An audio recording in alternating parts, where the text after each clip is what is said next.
दोस्तों सुजलॉन एनर्जी की बात करें तो यहाँ पे देख सकते हो कि हमारे सामने जून महीने के म्यूचुअल फंड के लेटेस्ट आंकड़े आ चुके हैं। यानी क्वार्टर वन के आंकड़ों ने कैसा प्रदर्शन किया है उसको समझने की कोशिश करेंगे। क्वार्टर वन में म्यूचुअल फंड ने अपनी खरीदारी की है या फिर यहाँ पे बिकवाली की है, उसको समझने की कोशिश करेंगे इस वीडियो के माध्यम से। दूसरी तरफ देखें तो यहाँ पे पावर सेक्टर से संबंधित, रिन्यूएबल एनर्जी सेक्टर से संबंधित ज़बरदस्त गुड न्यूज निकल के आ रही है, उसको जानने की कोशिश करेंगे। सुजलॉन एनर्जी जो विंड एनर्जी सेक्टर की इंडिया की सबसे बड़ी कंपनी है और सोलर सेक्टर में भी उतनी ही सक्रिय भूमिका निभा रही है और आने वाले समय में एनर्जी स्टोरेज के ऊपर भी कंपनी काम करने को बिल्कुल तैयार है। लगातार अपनी कैपेसिटी को बढ़ा रहे हैं, अपने जितने प्लांट है उसको मॉडर्न टेक्नोलॉजी से लेस किया जा रहा है ताकि आने वाले समय प्रोडक्शन और बढ़ाया जाए। और मेक इन इंडिया के तहत अब इक्विपमेंट बनेंगे क्योंकि सरकार ने कह दिया है कि जो इंपोर्ट किए जा रहे इक्विपमेंट है वो नहीं चलेंगे विंड टर्बाइन में। ऐसे में सुजलॉन के लिए गोल्डन अपॉर्चुनिटी। ऐसे में क्या है आगे की संभावना उसको जानेंगे इस वीडियो के माध्यम से। लेकिन फ्रेंड्स उससे पहले अगर आप पहली बार हमारे चैनल पे आए तो चैनल को सब्सक्राइब कर दीजिए, एक बेल आइकॉन दबा दीजिए ताकि जब भी नया वीडियो बने पहला नोटिफिकेशन आपको मिले। वीडियो पसंद आए तो लाइक से जरूर कीजिए।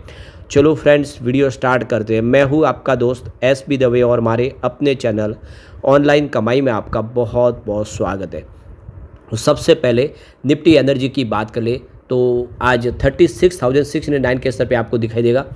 अभी 3 बजे के आसपास का टाइम है, बाजार क्लोज होने में भी आधा घंटा बाकी है। 76 पॉइंट की तेजी है यानी 0.21% अपर है निफ्टी एनर्जी। अब बात करें हम सुजलॉन एनर्जी की तो 66.22 पर आपको स्टॉक ट्रेड करता हुआ दिखाई देगा जहाँ पे 0.52% की तेजी है। भले ही हल्की हो लेकिन पिछले कुछ दिनों से सुजलॉन में तेजी देखने को मिल रही है, स्टॉक बेहतर कर रहा है। अब इसकी हिस्टोरिकल परफॉर्मेंस अगर हम देखें तो 3 मंथ का जो हाई है वो 74.30 का है। ये आप देख सकते हो हाई जब पिछली बार तेज़ी का दौर शुरू हुआ वापस तो उसमें बनी है और 1 ईयर की हाई इसकी 86.04 की है। ये हाई तब बनी जब सेंसेक्स 86,000 को क्रॉस कर गया, उस समय ये भी 86 को टच किया और इसका ये 5 ईयर का हाई है। कोविड काल के बाद पहली बार इसने 86 का लेवल बताया। उसके बाद में प्रॉफिट बुकिंग शुरू हो गई, बाजार में बिकवाली का दौर शुरू है और ऐसे में आप देख लो कि स्टॉक काफ़ी नीचे है। यहाँ पे 3 मंथ का जो लो बना है वो 51.01 का है और 1 ईयर का लो 46 है। और आप देखें तो गिरावट की दौर में ये वापस ऊपर के लेवल से 46 तक भी आया था। अब 3 ईयर का लो इसका 5.42 के आसपास है और 5 ईयर का लो देखें तो 2.48 है। और यहाँ तक कि कोविड काल में स्टॉक तो बिल्कुल 1.5 रुपये के आसपास आ गया था, वहाँ से एक बड़ा मल्टीबैगर साबित हुआ है। अब जो लेटेस्ट जून महीने के म्यूचुअल फंड के आंकड़े निकल कर आए वो उत्साहवर्धक है। तो जून महीने में आप देखें सुजलॉन एनर्जी में 8 म्यूचुअल फंड ने नया फ्रेश इन्वेस्टमेंट किया है। तो म्यूचुअल फंड की खरीदारी शुरू है। पिछले कई समय से हम देख रहे हैं, लगातार क्वार्टर में देख रहे हैं म्यूचुअल फंड यहाँ पे निवेश को बढ़ा रहे हैं। वैसे कुछ म्यूचुअल फंड यहाँ पे एग्जिट भी लिए जिसमें 4 है, तो 4 म्यूचुअल फंड ने बिकवाली की है लेकिन सामने 8 म्यूचुअल फंड ने यहाँ पे नई एंट्री मार ली है। तो पलड़ा जो भारी है वो खरीदारों का है। जितने म्यूचुअल फंड यहाँ से एग्जिट लिए उससे डबल यहाँ पे फिर से एंट्री कर ली है। ये बहुत अच्छी बात है। ये इशारा है कि यहाँ पे म्यूचुअल फंड की जो इस समय अट्रैक्शन है वो सुजलॉन को लेकर बना हुआ है। तो यहाँ पे देखो करीब 1,16,48,499 शेयरों की अदला बदली होती हुई दिखाई देगी। तो वो कौन से म्यूचुअल फंड है जिन्होंने यहाँ पे खरीदारी की हुई है। तो सबसे ऊपर आपको Tata Nifty mid cap 150 momentum 50 index regular growth की बात दिखाई देगी जिसने 43.27 करोड़ का यहाँ पे एयूम किया हुआ है। उसके बाद में Canara Robeco large and mid cap regular growth ने यहाँ पे 244 करोड़ का एयूम किया है। फिर LIC mutual fund flexi cap fund growth ने 11.23 करोड़ का एयूम किया है और LIC mutual fund multi asset allocation fund ने भी 6.78 करोड़ का एयूम किया है। फिर UTI innovation fund regular growth ने 28.30 करोड़ का एयूम किया है।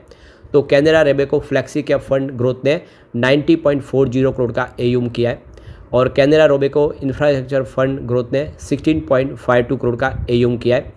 फिर Canara Robeco manufacturing fund regular growth ने 47.21 करोड़ का एयूम किया है।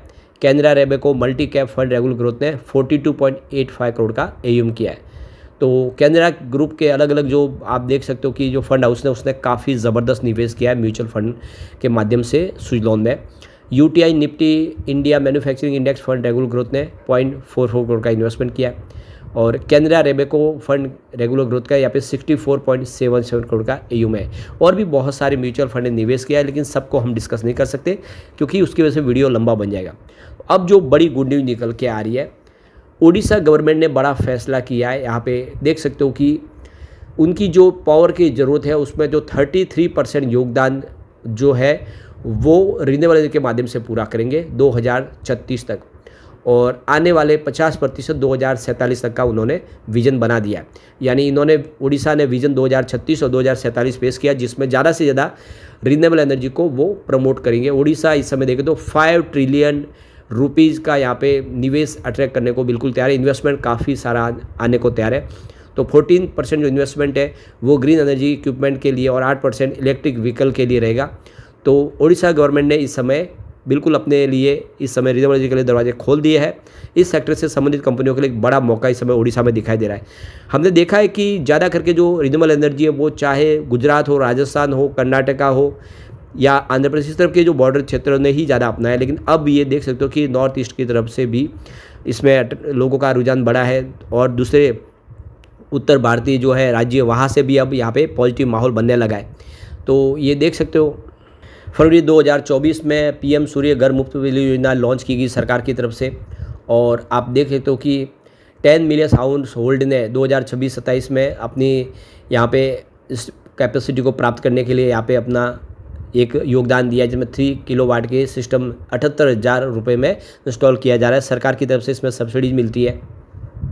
इसके अलावा देखें तो central electricity regulatory commission direct Andhra Pradesh southern power distribution company और Telangana southern power distribution company ने करीब यहाँ पे जो आउटस्टैंडिंग पावर परचेस ड्यू जो रहा है 2011 से लेकर दिसंबर 2012 10% इंटरेस्ट के साथ में विंड एनर्जी प्रोजेक्ट को जो डेवलपर्स है उनको यहाँ पे दे दिया है। तो देख सकते हो कि कंपनियाँ अब लगातार बहुत सारे पावर परचेस एग्रीमेंट साइन भी कर रही है और कंपनियों को समय पे पैसे भी चुका रही है।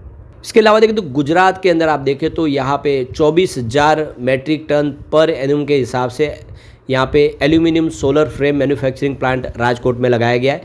यानी सोलर सेक्टर में आने वाले समय संभावना काफ़ी पॉजिटिव बनेगी। और आप देख सकते हो कि सुजलॉन ऑलरेडी सोलर सेक्टर में तेज़ी से अपने कारोबार को बढ़ा रही है, तो ये एक अच्छा मौका सुजलॉन के लिए भी है। अब यहाँ पे अगर हम इसके रिजल्ट की बात करें, पिछले 2 रिजल्ट कैसे रहे, क्योंकि अब फिर से हमारे सामने Q1 भी आने वाला है। अगर हम बात करें रेवेन्यू की, दिसंबर 2024 में 2,996 करोड़ के आसपास था, जो मार्च 2025 में बढ़ के 3,809 करोड़ के आसपास पहुंचा। शानदार वृद्धि हुई है। खर्च 2,475 करोड़ के आसपास था दिसंबर 2024 में, जो मार्च में बढ़ के 3,097 करोड़ तक पहुंचा। तो जैसे ही बिजनेस बढ़ा उस हिसाब से खर्च में भी वृद्धि हुई है। ऑपरेटिंग प्रॉफिट की बात करें तो दिसंबर 2024 में 494 करोड़ के आसपास था, जो आप देख सकते हो कि मार्च 2025 में 677 करोड़ तक पहुंचा। तो आप देखें तो बहुत अच्छी वृद्धि हुई ऑपरेटिंग प्रॉफिट में भी। ऑपरेटिंग प्रॉफिट मार्जिन 17% के आसपास था दिसंबर 2024 में, जो मार्च में 18% तक पहुंच गए। अब बात करें अदर इनकम की, तो 28 करोड़ की अदर इनकम थी दिसंबर 2024 में, जो मार्च में देख सकते हो कि 35 करोड़ तक पहुंची। अदर इनकम में भी वृद्धि हुई है। एबिटाडा 521 करोड़ के आसपास था दिसंबर क्वार्टर में, जो मार्च में 712 करोड़ तक पहुंचा है। एबिटाडा बड़ा है अच्छा खासा, और ये इशारा है कि बिजनेस बिल्कुल पटरी पे। प्रॉफिट बिफोर टैक्स में देखें तो 391 करोड़ का बताया था दिसंबर 2024 में, जो मार्च में 551 करोड़ के आसपास बताया। तो प्रॉफिट बिफोर टैक्स में आप देखिए वृद्धि देखने को मिली है। टैक्स 1% के आसपास है, जबकि मार्च में ये -114% के आसपास है। नेट प्रॉफिट 388 करोड़ के आसपास बताया दिसंबर 2024 में, जबकि मार्च में ये 1181 करोड़ के आसपास रहा। बहुत ही ज़बरदस्त जंप देखने को मिला। तो इसमें कंपनी की अदर इनकम भी जुड़ी है। EPS 0 था दिसंबर में, जबकि मार्च में 1 रुपीज़ के आसपास है। कुल मिला के सुजलॉन ने बेहतर किया। यहाँ पे इसकी एसेट क्वालिटी में सुधार हुआ। मार्च 2024 में 7,179 करोड़ के आसपास थी, जो मार्च 2025 में 12,943 करोड़ तक पहुँच गई। यही सारा है कि सुजलॉन फंडामेंटली मजबूत हो चुके हैं और आने वाले समय कमाल कर सके। लेकिन फ्रेंड्स, कोई भी इन्वेस्टमेंट करने से पहले अपने फाइनेंशियल एडवाइजर से एडवाइस ले ले या अपना खुद का रिसर्च करें, क्योंकि मैंने वीडियो आपके एजुकेशनल पर्पज़ के लिए ही बनाया। वीडियो पसंद आए तो लाइक शेयर जरूर कीजिए और चैनल को सब्सक्राइब कर दीजिए। Thank you friends.